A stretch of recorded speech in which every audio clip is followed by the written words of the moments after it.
Christopher Ross. The students see what goes on in the classroom for them. There's a lot of behind the scenes activity that they don't see. Lesson planning, planning based on state mandated skills. A lot of counseling and care that goes on for students that is confidential. One of the nice things about Friendship is they don't lock us into a curriculum plan. We have a lot of freedom here. The state standards, that's the minimum, so we have to hit that. But we do have a lot of freedom here at Friendship anyway to explore, different activities and different ways of teaching. As long as we're meeting those minimum standards set by the state, we do have a lot of leeway and flexibility in the way we present it. We meet on Wednesday mornings, teachers do. We have late start Wednesday. That's a time for us to meet and plan as a group, as a PLC group, what we call it, professional learning community. Anyway, so if I'm teaching on-level English 3, the other teachers that are teaching on-level English 3 will be doing basically the same activities. While we do have flexibility in the way we present the material, we're not all little islands by ourselves doing our own things. We do plan together and we do craft, activities and the major assignments. We start with,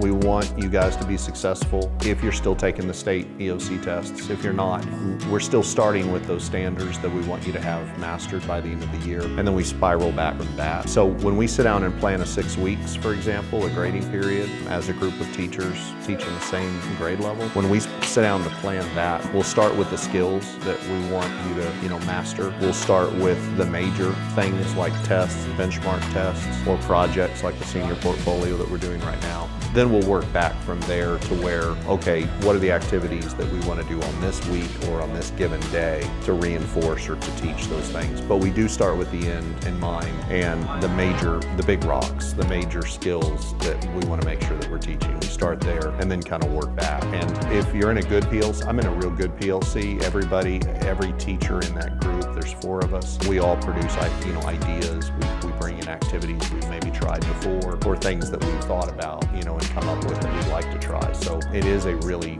good working environment where everybody's bringing ideas to the table, and then we work through them together and decide, what we'll try and what we'll use. I think the curriculum and those skills, I think that's probably half of what I do. I spend probably 50% of my time trying to reach students where they are. In a school this large, in general, people carry a lot of weight sometimes, and the people around them don't know.